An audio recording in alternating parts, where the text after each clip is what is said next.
I'm Dr. Michael Gray. I work in the field of psychology. You can kind of say I'm in the family business. I consider John Locke, my family member, as the developer of English psychology. He came out back in those days with the idea of psychology being the theory of self. Basically, it was we have five senses, and we use those five senses with deductive reasoning from our brain to understand our world. That's how we make sense of things, and we do so from the individual sense of self. That pretty much has been the theory of psychology until the past 30, 40, 50 years, and there's been some changes since the turn of the 1900s, which is where we're at today. I want to talk with you a little bit today about how we got here psychologically, socially, politically, and how things are going and where they're going towards.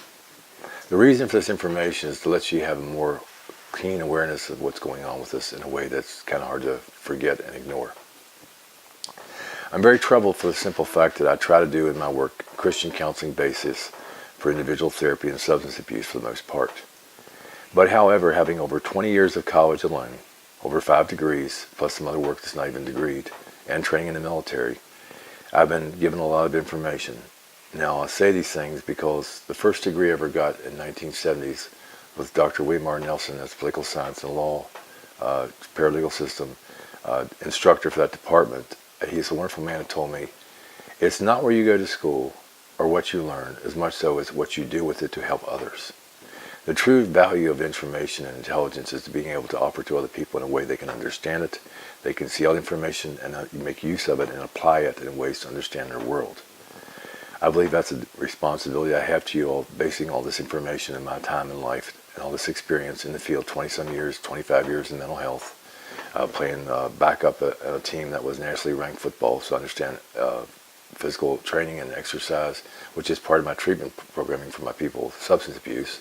Understanding developmental models, how we got here individually, giving you some idea of functional basis that's more healthy than what our present model is, which is mainly emotional now, which is emotional comfort, and its humanistic origins, and things of those nature which are detrimental to our society.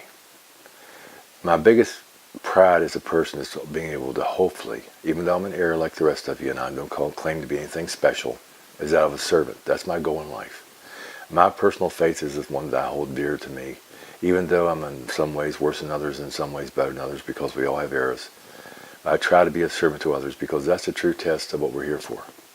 So if I didn't give you this information here and didn't talk to you about this, I'd be doing you all great disservice, because I worked real hard to have this information available to me. And the true test of its value, as I've said, is to share it with you. What I'm doing here today with this brief video is going to be called How We Got Here. This is one example, this is one explanation of a lot of information. There can be more information added, some taken away. There are different perspectives from people. I want you to understand the information I give you is not my opinion. It is my behavioral observation, naturalistic observation, which are two qualitative research methods that have been in vogue for 6,000 years, which recently are not in vogue because of our humanistic background. I'll explain more in depth later. This knowledge, this wisdom from the ages has been lost in a lot of ways because of all kinds of things in our society which are taking us to a bad place. I'm doing this more than anything else as accumulation of a lifetime of work to kind of share with people, to kind of have like a point of saying, hey, we need to look at it so we can improve our society in a good way. I was always for us being able to be healthy, happy, enjoy life, and be successful. That's a goal for all of us. So let me get started with some essentials. Each individual person has to go through some developmental processes, general ones that we can all ascribe to. First thing happens around 8 months, 9 months, the infant learns object permanence. In other words, Mama leaves the room, but she still exists. She doesn't go poof and she disappears. Up until that time, that's what the system was. Another thing happens around 3. They start with 2.5, 3. They start learning language in a meaningful way. And by the time of age 5 or 6, they're up to like 1,200 to 1,800 words, depending upon the infant. Why is that important? At the age of 5.5, the frontal lobe areas of the brain start to grow. At that point, you start to have memories because you have the ability to remember stuff and store it. But that's a two-part process. First, you have to observe the information. Secondly, you have to make sure that you can even identify what it is you're observing. So the language is very important to identify in your mind something that you can retrieve later. Otherwise, it will be no use to you. That's a general understanding of how it works, which is why, over the years, this natural observation, they realized some time ago, this is why you start school with 5 and 6. That's the reason. There was a reason. So along with that, you're learning this language information. You're also learning things like seriation, which is the ability to organize things in terms of categorizing them. You see kids with cars and trucks, they get the right color, the right size, the right type. These are all organizational ways they do things. I know ways they use sticks. It doesn't matter. The point is they learn the ability to categorize things, and that's important for not just the idea of categorizing, but taking this information that they're gaining now and being able to categorize it in ways that they can retrieve it in a quick way, an effective way. Some things early in school is known as coding, and now using synonyms and acronyms for a lot of bits of information, putting them in little letters to make them easier to store. These are skills very vital. However, there's a skill that's not being used anymore.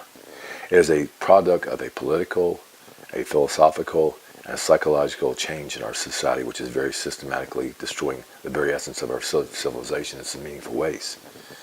Just generally, before I get into the particulars of it, I've been able to observe things from a frame of reference like everybody else does. Now, let me explain frame of reference so there's no confusion, so we're all on the same page.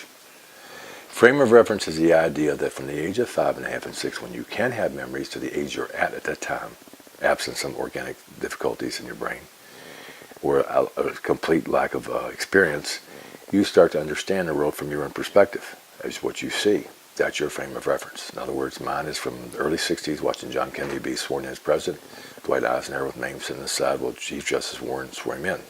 And that's when mine starts for me in most cases. From that point to now is my frame of reference. Just a little simple thing of understanding human nature. Younger people, by their very nature, in most cases, are more positive because they have less of a frame of reference. In other words, what the world is what the world is, and it's really cool because they have nothing to compare it with for the most part. They can read books, but that's not really good enough to live it. As you get older, you usually get more pragmatic and sometimes negative. They call old people, excuse the language, they say crotchety and mean, but that's not the point. The point is, in most cases, two things have happened. They, as a member of a cohort group, the idea that the group you're living in, whatever generation, is a cohort group. And you hear the different ones, this generation, the X generation, those are all cohort groups. So your cohort group is seen 5 or 6 generations later. You've seen things change. Our general nature is that we like the good old days, and we kind of glamorize those things. It's called the halo effect in some ways. So we understand this information from that time, and our minds are better versus now. So this is usually where the dysfunction is between older and younger generations when there's conflict. That's why, in general. Just understand it. So I do have this cohort group within the 60s and 70s of Firechild, early rock and roll, those kind of things. Those are things we understood. The generation before me was Elvis, so that's another example because music's become important. Entertainment becomes valuable. There's reasons for that as well, and I'll get to that too. Anyway, this is the difference. What I know now, I'm sharing with you. That's why what I'm saying is I realize from a time that you're not aware of. But you're not aware of it even worse than the previous generations because some of the things of civilization that were there to help us are no longer here. And they're very vital. We're missing them. Examples in general. Back in the time of my high school and beyond me, they started using calculators. The early ones were Texas Instruments. Those calculators were used to make mathematical actions and properties in classes of math. It seemed like a way to learn more information, more calculus, things of this nature. But what was lost is not just the idea of using those 4 properties of math, subtraction, addition, division, etc., was the idea that the brain's ability to use that process, he used those math to becoming more systematic and more analytical beyond the math itself. That was lost. That's one serious problem. Generally, some other general things we've lost. I obviously see a lot of instances in stores where younger people cannot count change. That seems like a little thing. Why? Because they're used to having to read out digital, not numeric, but digital on the computer to give them the information. That's an outcrop, of the fact that they don't learn to calculate without a calculator in the first place. That's another additional thing. There's other things that we can talk to, but another example, you heard me say digital. I've even seen a lot of people now that can't look at a face clock with a face on it and read the time that way.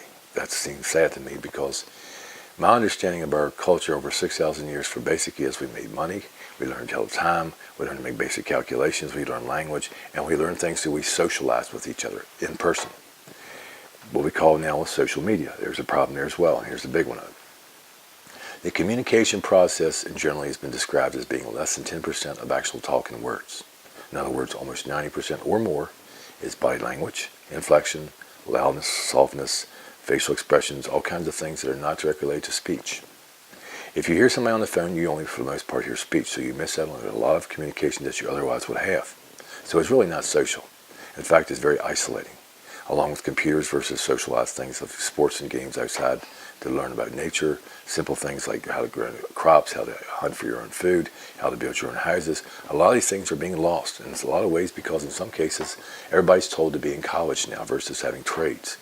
What I've noticed in the past 10, 15 years is 2 things. We have over 38% of the population in Western civilization has a college of some type. This is more than's ever been in recorded history. You may think that's a good thing, but look at the people with the education who can't work, haven't found work, get jobs, and don't know the basics of life to survive. On the other hand, tradespeople are in short supply, high demand, and it's hard to get things done. So you can see culturally where's the problem. That's just another example of changes. But there's a huge change, and this is one thing I'm really trying to center on. As a culture, we've lost our roots in some very significant ways. One of those early developmental things that we must learn, and very hugely important, and before I give you what the actually is, let me show you the process. You have young people, usually, and I wrote one of my books called Spirituality, Key to Physical and Mental Well-Being. It's well received, it's a very important book, and a lot of publishers do want to have it on their bookshelves to sell. The point of it to start with is that spiritual matters are important. From a scientific method, I proved it through science, through research, that God matters. Very important. But let me make very clear the difference between religion and spirituality. I'm not talking about practice organized at building of particular methods or models or belief systems, other than the fact that I ask my clients to always, for their own self, whatever they think their creator is, to have a personal relationship with that creator. I further explain to them it's not about preaching anything to them, just trying to get them to understand that their creator is their father and they are either the daughter or the son. And if they can understand their own relationship with their kids that way, they can also understand the relationship with him. That's important, and here's why, developmentally. When you learn these things of seriation and language and you start to go to school, your brain starts to make memories and starts to compile information. One of the things important to that information is how you process information and what your perspective is on your environment. That's hugely important, how you are as a person. Let me give you the information. It's called spiritual intelligence. A lot of young adults, parents, they get their kids to about 4 or 5, they say, honey, we've got to get the kid to church because he needs to learn some things that are pretty important along those ways. That has been our culture since the very beginnings, in the early 1600s, middle 1600s, excuse me. The point is that that's been important for a long time. Now, why is it important? I'll give you just a real quick example to show you the difference between having it and not having it, and that may make it clear for you. If you have a spiritual intelligence background where you're exposed to spiritual beliefs, practices, usually in our country, we're until recently mainly Christian, you understand some simple things like, for instance, the golden rule. You treat others the way you want to be treated. That's an example. You do things out of love for other people. That's should be your main directive for most of what you do. It is for self. It's not for self. That's the point. Here's the thing about that, though. We now have a society where they don't go to church, and they learn other things that are not usually in those lines with that. And here's an example of what I've seen in adult life. If I can put a little bit into something and get a lot out of it, that's a good deal for me. Now, that's obviously counter to the idea that you treat others fairly and equally. Those two are not necessarily directly related. That's a good example of adulthood, of that lack of spiritual intelligence actually being used. They may have it or they don't have it. That's the problem. That's a general problem, but it's wider range on all kinds of things about social issues that are causing us a lot of problems. So going from there, just to give you a general idea of the developmental issues, let's just go to see how we got here, which is the point of this particular exercise. We first started having people come to this country from Europe, for the most part, because first off, understand this, only 18% of high school seniors graded out as being proficient in history now. To understand something we knew in the 60s and 70s in high school, there was a philosopher by the name of Santana who said, those who do not know history are doomed to repeat it. And we understood that, but that problem is being here with us now because it's being lost. A lot of things in the school system have been kind of gotten rid of for the most part, like music in some places, which is very helpful for the brain to be able to learn calculations of math because of the systematic scales of music itself, which helps learn that additional skill. We don't have the idea that we have history in a lot of places that's taught based on history, but on perspective. And I'll get to that in a moment. You'll see what I mean by perspective. Along with this early development people, the Huguenots, the Quakers, the Pilgrims, the early people in the Virginia colonies, they came here for religious freedom. Now, sometime, somehow or another, we've got this idea in our political system that we have a separation of church and state. That was never, ever a political issue ever in our history. What that was directly was a letter between Thomas Jefferson and President Adams when both were out of office in their older years, and Jefferson was worried about the fact that the government may try to take over religion, so therefore it should be separated from government. Somehow this has been twisted around 200 years later, the idea that the church is going to twist around government. That's not the way it was intended. That's not really what it's about. So just understand that. But when they start to tell you this governmental ideal, because it wasn't, it's false. So we came here in those early years for those purposes of freedom. We continued to populate the country. We were directed by our belief system, which later was espoused in our governing documents, original ones from my family, John Locke, he said, life, liberty, and property. Now, 200 years later, Jefferson said, happiness. Why did it change? When Locke was around in the 1500s, 1600s, he was the grandnephew of Charles II. Now, he had a belief system which was formed our government from representative government, his ideas of government, that the people should have the right to have property. At this time, the only thing that was for people besides the nobility and the king was this merchant class that was starting to appear in cities. So the king and his nobility had all the property and the people didn't, and he said that wasn't fair. Of course, he had to leave the country and hide out in Holland because Charles II wasn't very happy with him since he was trying to tell the king that he had to have all this property, which is his own family. Anyway, this idea came through this country of life, liberty, and happiness later because property became a normal thing. So now we switched out to happiness. That's the founding element of our country. When we did that, we started having this great experiment of democracy in the early 1780s.